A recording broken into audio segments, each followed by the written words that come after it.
It was a quiet, chilly afternoon in the small town of Millstone, where everyone knew everyone, or at least they thought they did. Matthew Harris, a respected local contractor, was hosting a family barbecue to celebrate his son Daniel's engagement. Daniel, 26, had recently proposed to his girlfriend, Lauren Mitchell, after 2 years of dating. Lauren was kind, well-spoken, and popular around town. She had been embraced quickly by the Harris family, or so it seemed.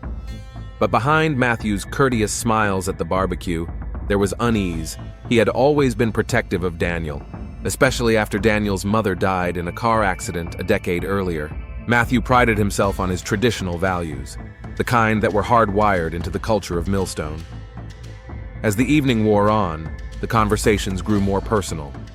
After a few drinks, one of Matthew's old friends, Frank Delaney, pulled him aside with a furtive glance.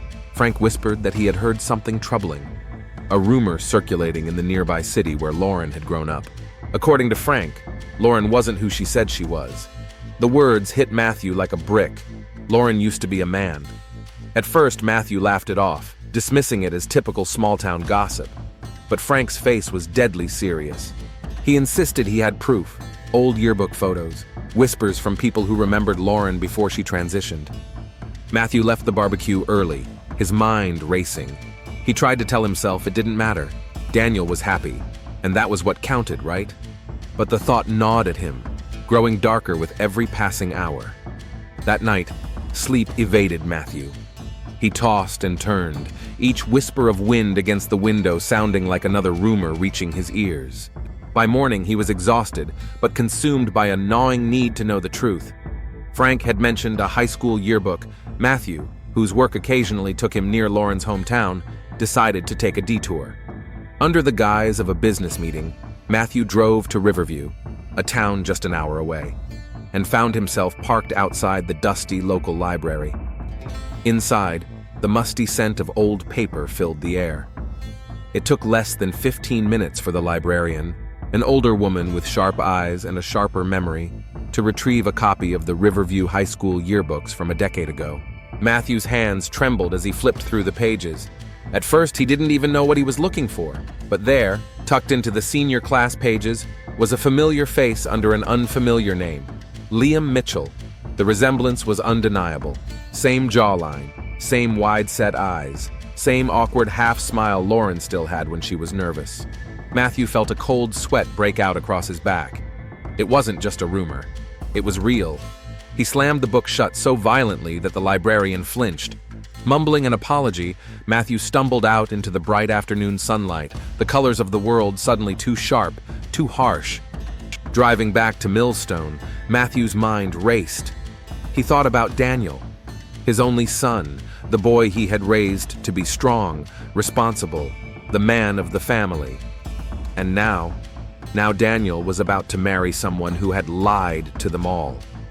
In Matthew's mind, this wasn't just a personal betrayal. It was an affront to everything he believed in. By the time he pulled into his driveway, Matthew had made a decision. He wouldn't confront Daniel yet. First, he needed to talk to Lauren directly, face to face.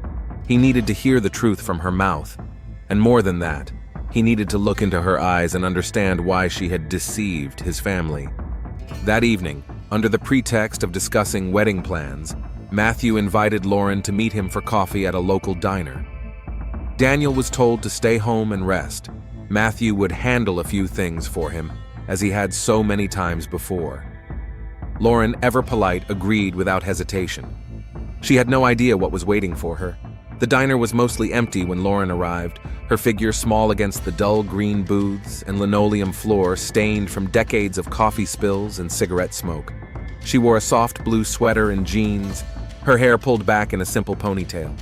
She looked casual, at ease, and completely unsuspecting. Matthew sat stiffly in a corner booth, his hands wrapped tightly around a chipped ceramic coffee mug. When he saw her walk in, something twisted inside him. It wasn't just anger anymore. It was humiliation, a roiling shame he couldn't even name. Lauren smiled warmly as she slid into the seat across from him. "Thanks for meeting with me, Mr. Harris. Daniel's been so excited. We both have. We really appreciate your support." Matthew forced a thin smile, but his eyes remained cold. He leaned forward, dropping his voice low enough that only she could hear. "I need you to tell me the truth," he said. Lauren's smile faltered. "About what?" "You know what?" Matthew hissed. "About who you really are." For a moment, silence stretched between them, thick and suffocating. Lauren's eyes widened slightly, not with fear, but with the slow realization that the safe world she thought she had built was crumbling. She sat up straighter, her hands folding in her lap. Her voice was steady, but soft. "If you're asking about my past, yes, I was assigned male at birth. But I've been living as a woman for years now. I've always been honest with Daniel. He knows. He's known from the beginning." Matthew stared at her, struggling to process the words. Daniel knows? That somehow made it worse. In his mind, it wasn't just Lauren who had betrayed him. It was his own son.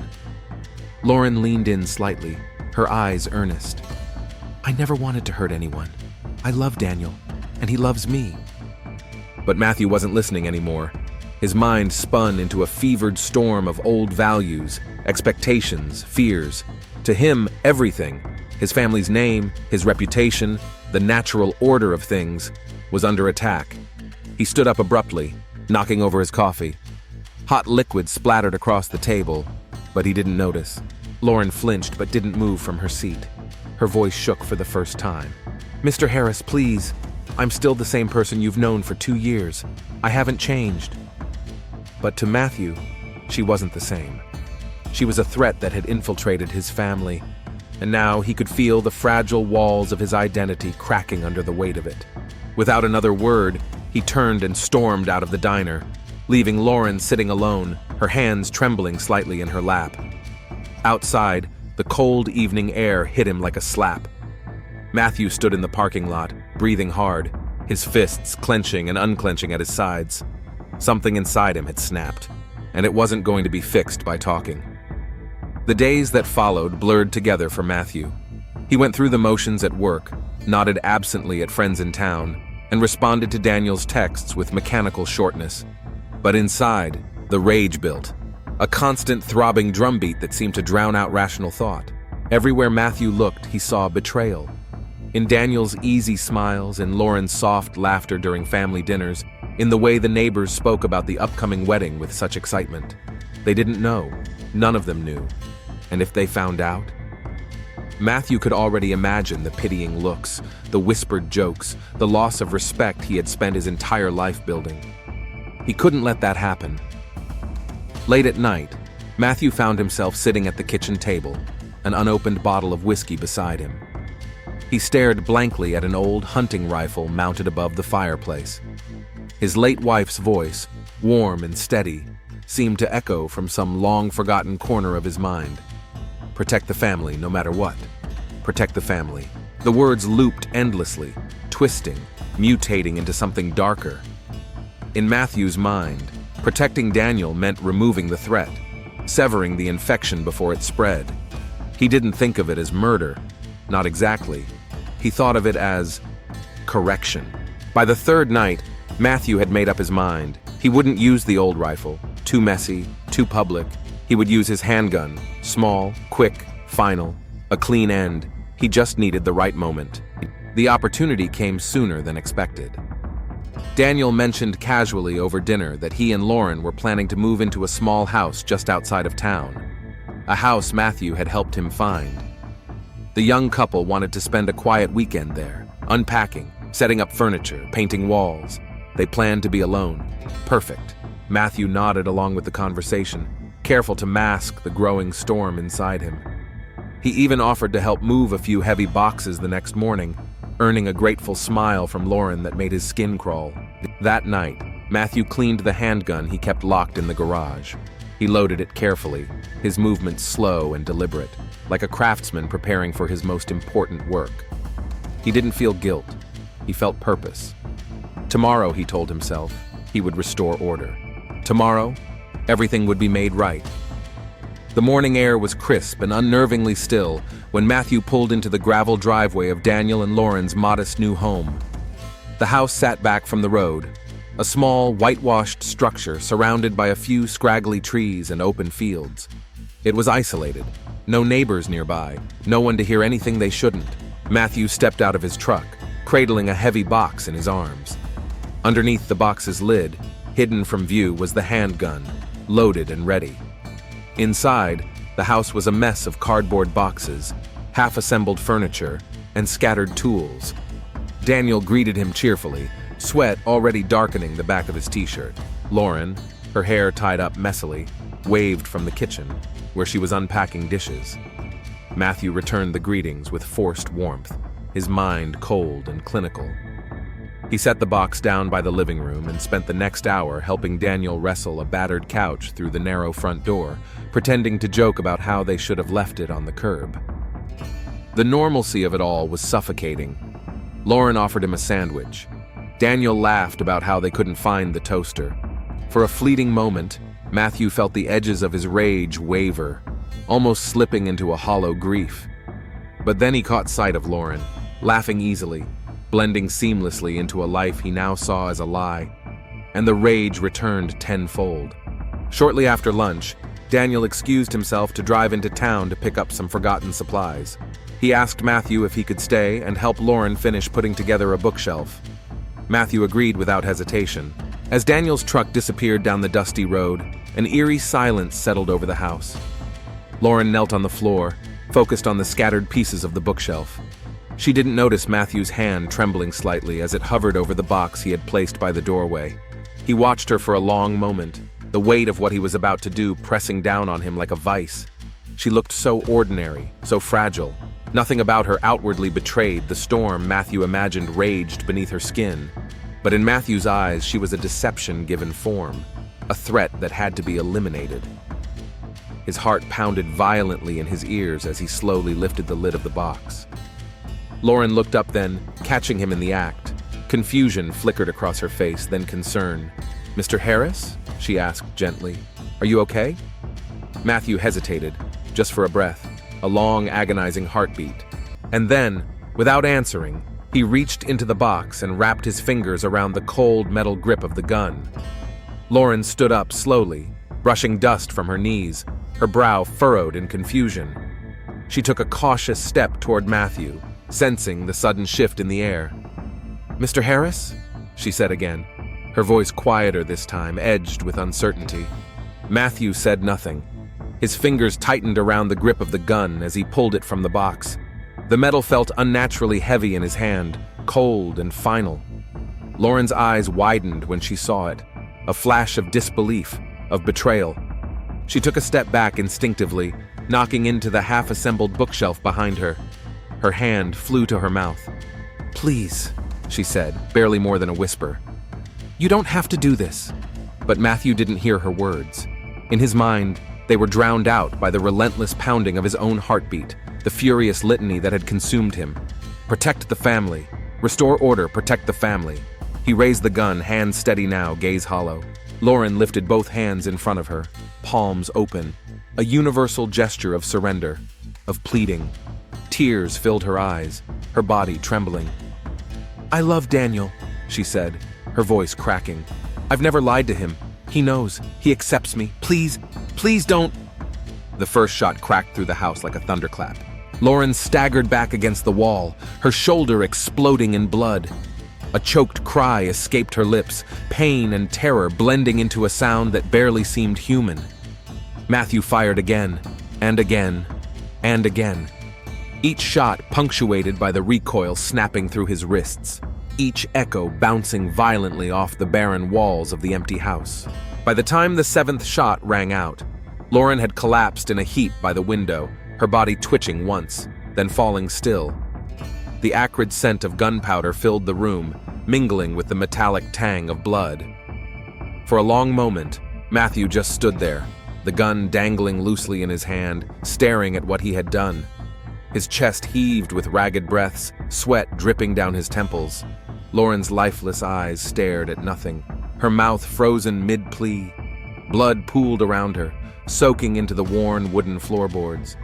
The house, once filled with the sounds of laughter and new beginnings, was now oppressively silent. Only then, Only when the enormity of the irreversible act settled over him did Matthew begin to hear something else. The low, growing wail of sirens in the distance, racing toward the scene he had just created. His hand opened, and the gun clattered to the floor. It was done. And there was no going back. The sirens grew louder, shrill and insistent, cutting through the heavy silence inside the house. Matthew barely registered the flashing lights reflecting against the walls, the sound of tires crunching against gravel, doors slamming open. He didn't run. He didn't even move. When the first deputy burst through the front door, weapon drawn, Matthew simply raised his hands above his head, palms facing out, a vacant expression carved into his face. Blood splattered his clothes, a grotesque pattern of consequence he no longer seemed capable of understanding. "Drop the weapon! Step away from the weapon!" the deputy barked. Matthew obeyed mechanically, nudging the handgun away with the toe of his boot and stepping back. His heart pounded, but not with fear. It was the mechanical aftermath of adrenaline, of a body still catching up to what the mind had already detached from. A second deputy rushed to Lauren's side, shouting for medics. But even as he shouted, it was clear from the look on his face, from the limp way Lauren's body lay twisted against the floor, that there was no help left to offer. Another squad car screeched to a halt outside. Neighbors, drawn by the commotion, were beginning to gather along the distant edge of the property line, their hands over their mouths, their faces already whispering horror. Matthew allowed himself to be handcuffed without resistance. The metal bit into his wrists, the cold unforgiving, but he didn't flinch. His eyes remained empty, his mind echoing with the same broken mantra. Protect the family.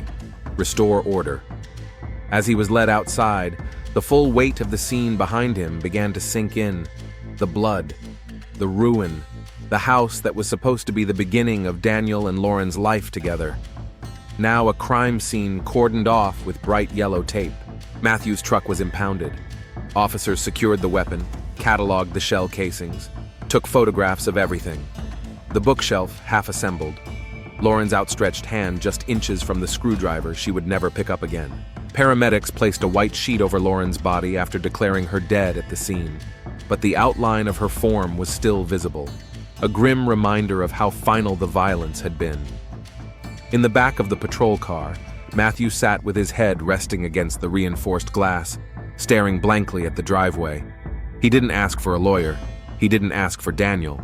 He said nothing, because in his mind, he still believed, even now, that he had done the only thing he could. Daniel's truck rumbled down the long, dirt driveway, his mind preoccupied with the list of things he had picked up in town: paint rollers, light bulbs, and a case of soda for him and Lauren to share that night. It wasn't until he noticed the flashing red and blue lights dancing against the trees that the first knot of unease twisted in his stomach. He slowed to a crawl, then stopped altogether when he saw the scene laid out in front of him. Police cruisers, ambulances, a wide strip of yellow tape blocking the house from view, officers clustered in tight groups, their radios crackling. A few townspeople stood at a distance, murmuring among themselves, their faces pale. Daniel jumped out of his truck, the bags of supplies forgotten in the seat. His boots kicked up dust as he ran toward the house. "Hey, that's my house! What happened?" he shouted. Two deputies intercepted him, blocking his path. "Sir, you need to stay back," one began, but Daniel shoved past them, his heart hammering. Through the crowd, he caught a glimpse of a stretcher, the outline of a body beneath a white sheet. The world seemed to tilt. "No," Daniel gasped. "No, no, no!" Deputies grabbed him again, more forcefully this time. He struggled against them, tears streaming down his face. "Where's Lauren? Where is she?" A detective approached, his face grim. He placed a hand on Daniel's shoulder, trying to ground him. "I'm sorry, son," he said quietly. "There's been a shooting. Lauren didn't make it." Daniel's knees buckled. Only the deputy's grip kept him from collapsing entirely. He shook his head violently, refusing to accept it. "No, you're wrong. I just talked to her this morning. She was fine. I'm sorry," the detective repeated, his voice low and heavy with the kind of sorrow that came from delivering too many of these conversations. Through the tears blurring his vision, Daniel caught sight of something else. a flash of familiar plaid being loaded into the back of a cruiser. It was Matthew, his father, handcuffed, expressionless. Their eyes met for a brief, frozen moment, and in that instant, Daniel knew. He didn't need anyone to explain. He didn't need to hear about investigations or evidence. Somewhere deep inside, he already understood what had happened, what Matthew had done. Grief twisted into rage so quickly, it nearly strangled him.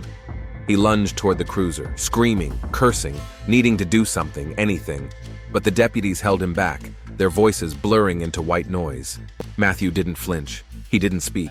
He simply let the officers guide him into the vehicle, staring straight ahead as if Daniel's screams belonged to someone else, some distant life he had already abandoned. The door slammed shut, and with it, the last shred of Daniel's old life vanished. At the Millstone County Sheriff's Office, Matthew Harris sat alone in a sterile interrogation room, the overhead fluorescent lights buzzing faintly. His hands, still cuffed, rested motionless on the metal table. His plaid shirt, now stained with Lauren's blood, clung damply to his skin. Detective Alan Monroe entered, setting a recorder down on the table before sitting opposite Matthew. He looked at the older man for a long moment, as if trying to gauge whether there was any point in what was about to happen. The silence stretched thick between them before the detective finally pressed the red record button. "State your name for the record," Monroe said evenly. "Matthew Harris," came the reply, voice flat, detached. "And do you understand why you're here today?"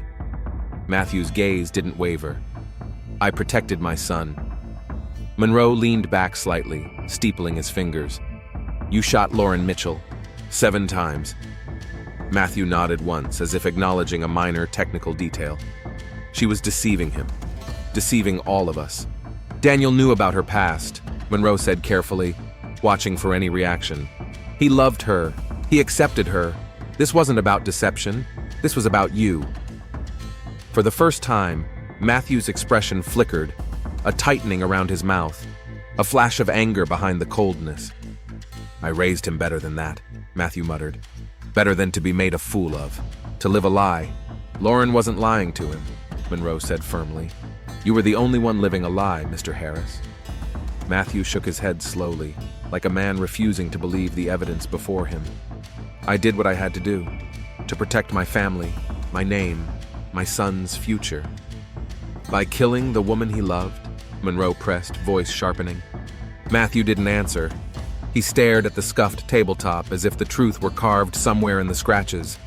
There was no remorse in his posture, no apology in his voice. Only the stubborn, bitter righteousness of a man who believed the world owed him its old rules back.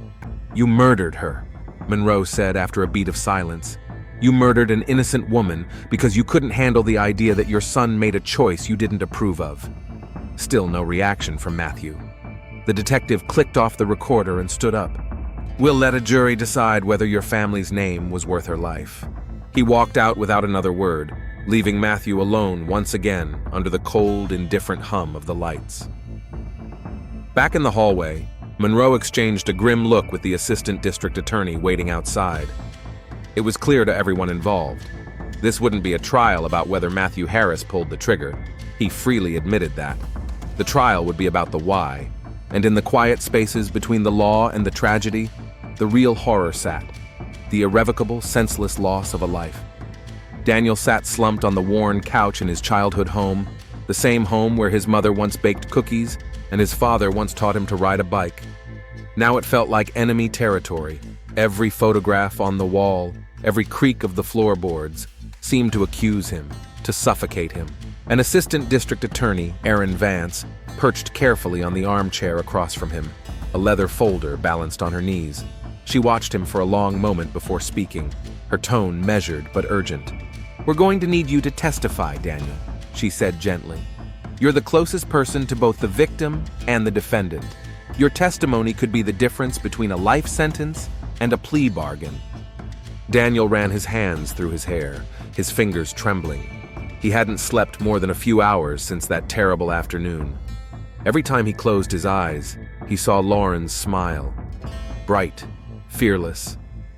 And then he saw it vanish under the barrel of a gun held by the man he had once trusted most. "You want me to testify against my own father," Daniel said hollowly. Aaron didn't soften the truth. "Yes."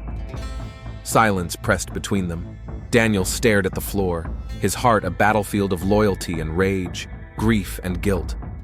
Part of him still craved some explanation from Matthew, some impossible justification that could make any of this less monstrous. But no such explanation had come.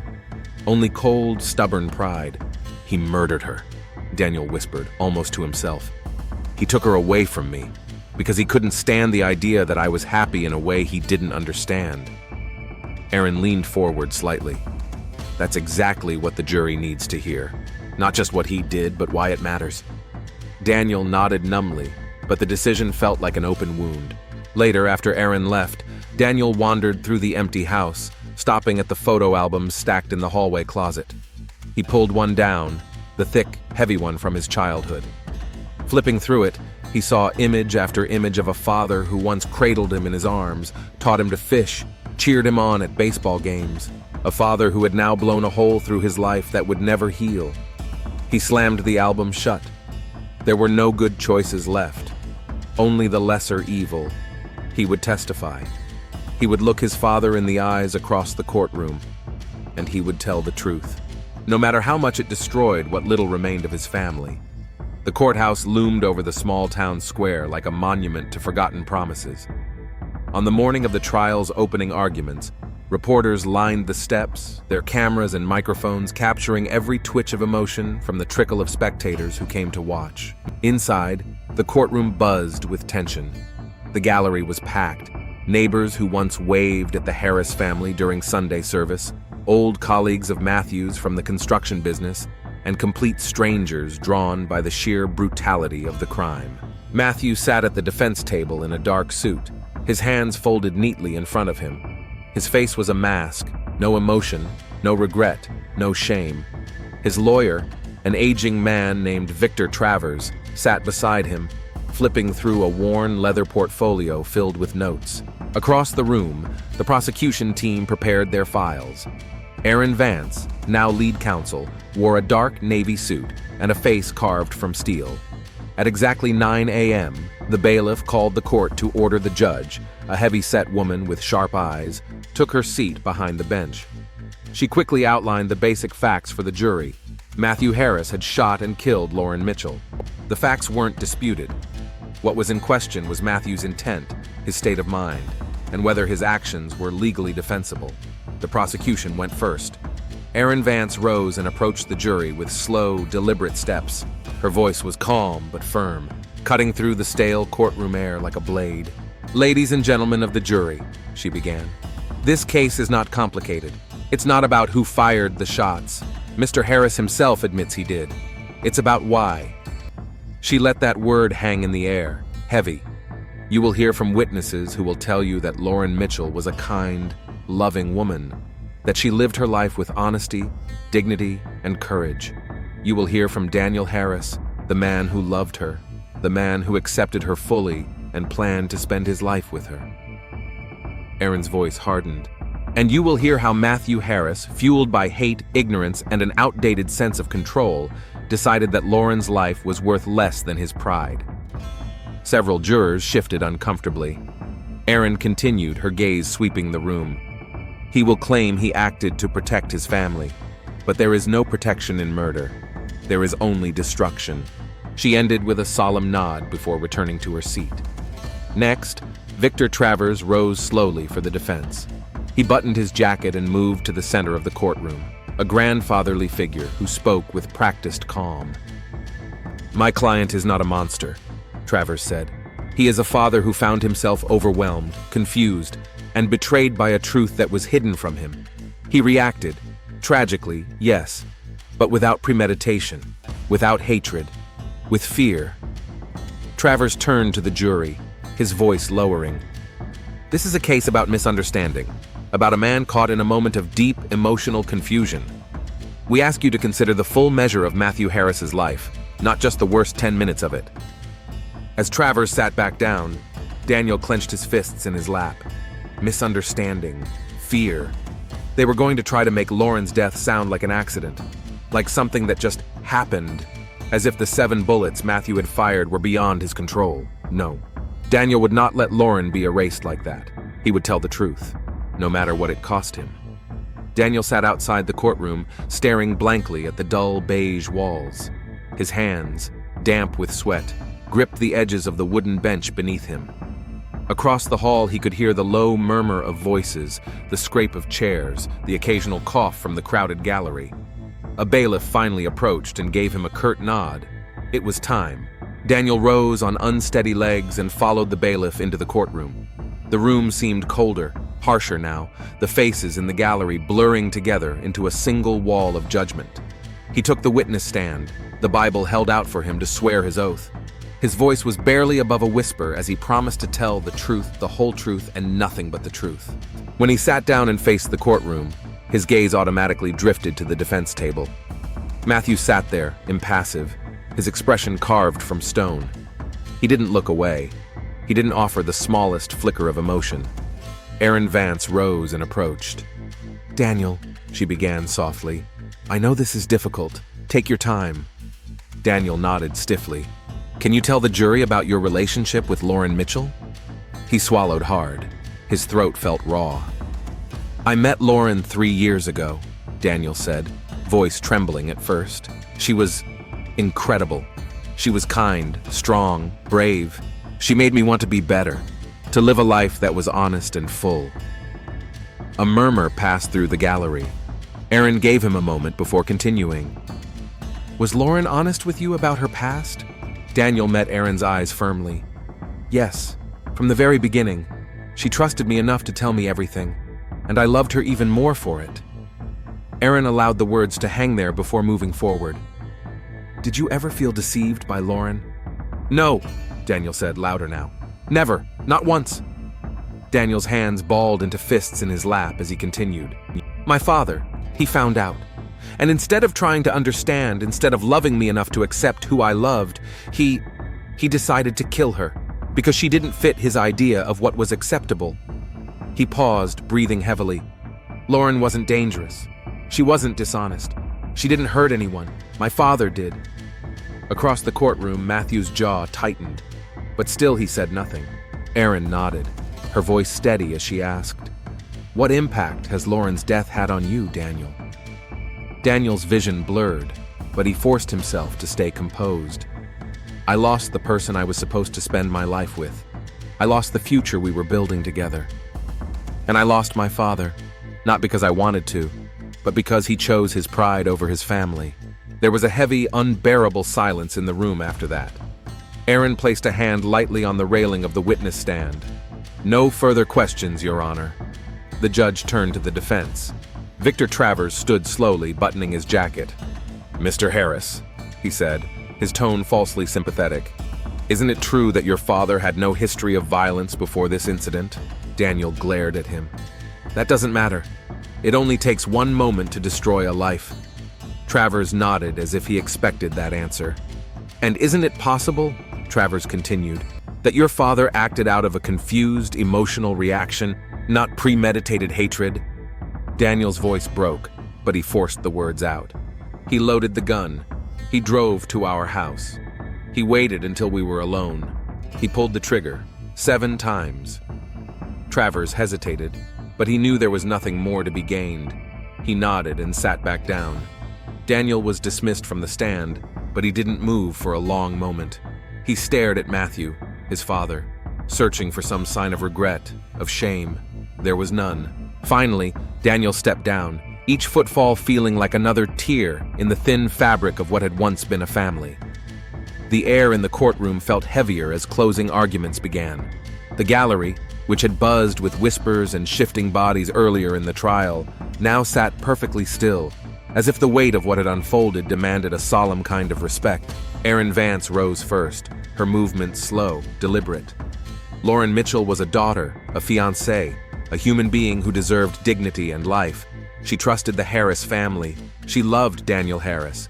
She gave them the truth about who she was, and in return, she was hunted, cornered, and executed by a man who thought her life was worth less than his pride. Her voice wavered slightly, but she steadied it. Matthew Harris didn't act in the heat of passion. He made choices. He cleaned a weapon. He drove to a location where he knew Lauren would be vulnerable. He waited for the right moment to strike. And when that moment came, he shot her. Not once, not twice, 7 times. Erin turned to the jury, her face filled with something deeper than anger, a profound sadness. This case is about accountability. It's about whether someone can claim fear to excuse hatred. It's about whether we, as a community, are willing to say that every life has value, even when that life challenges old ideas. She nodded once and returned to her seat. There was a long, aching pause before Victor Travers stood. The defense attorney walked slowly to the jury box, his hands folded respectfully. "My client," he said quietly, "is a man from another time, a man raised with certain beliefs that, while outdated, were deeply ingrained. He acted in confusion, in panic. He saw a future for his son that terrified him, not because he hated Lauren, but because he feared losing the family he loved." Travers sighed heavily, projecting an air of reluctant sympathy. This was a tragedy, but it was not a murder born of malice. It was a terrible mistake made by a broken man. He bowed his head slightly, then returned to his seat. The judge instructed the jury carefully. They were to weigh the evidence, not sympathy or anger. They were to consider the defendant's intent, his planning, his actions. Then the jury retired to deliberate. Daniel sat in the back of the courtroom, feeling hollowed out. The minutes dragged, then hours. The waiting was unbearable. Every sound, the creak of a door, the shuffle of papers, made him flinch. Across the aisle, Matthew sat immobile, his expression unreadable. There was no apology, no plea for forgiveness, only the same stubborn pride that had shattered all their lives. As the jury remained behind closed doors, the courthouse emptied little by little. Only the essential figures remained, the legal teams, the families, the broken pieces of what once was. Daniel stared at the floor, Lauren's voice echoing faintly in his mind. "No matter what happens, you stand up for who you are. You stand up for us." And he had. Now all that was left was to see if the world would too. The jury returned after 6 hours. The courtroom filled again, tense with the weight of finality. Daniel sat rigid in the front row, feeling every beat of his heart echo in his ears. He caught a glimpse of Matthew at the defense table. Same stony expression, same defiant posture. If he felt any fear, any regret, he didn't show it. The bailiff passed the sealed envelope to the judge, who opened it slowly, scanning the verdict with an inscrutable face. Everyone in the room seemed to stop breathing. The judge turned to the jury foreman. "Has the jury reached a unanimous verdict?" "We have, Your Honor." "Please state the verdict." The foreman rose, his hands trembling slightly as he read, "On the charge of first-degree murder in the death of Lauren Mitchell, we find the defendant, Matthew Harris, guilty." A wave of sound, a gasp, a stifled sob, the shifting of bodies, rippled through the courtroom. Daniel closed his eyes. Tears slid down his cheeks silently, not of joy, but of grim, exhausted sorrow. There were no winners here, only survivors. Matthew sat utterly still, his face revealing nothing. No anger, no shock. Just a hollow kind of inevitability, as if somewhere deep inside he had always known this would be the end. The judge thanked the jury for their service and moved swiftly to sentencing. Given the brutality of the crime and Matthew's utter lack of remorse, she delivered the maximum: life in prison without the possibility of parole. It was over. The gallery slowly emptied, some people weeping, others whispering, still others retreating into stunned silence.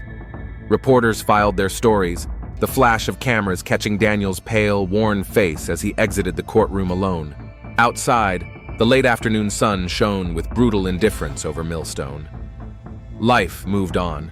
A delivery truck rumbled past, children played in a distant yard, as if Lauren's death, the trial, the broken family left behind were small ripples in a much larger world. Daniel sat on the courthouse steps for a long time after the verdict, Lauren's engagement ring turning slowly between his fingers. It caught the sunlight, a tiny, stubborn glint of something pure against the heavy gray of grief. He would never get to see the life they had planned unfold. No wedding, no quiet nights together in their little house, no future children, but justice, imperfect, incomplete, had been served. And in that, there was some small piece of peace. Daniel finally rose and slipped the ring into his pocket. He walked away from the courthouse, from the cameras, from the stairs, away from the life he had once thought was unshakable. Ahead of him was a road he had never wanted to travel, but he would walk it anyway, for Lauren, for himself, and for the truth that had cost them both so much.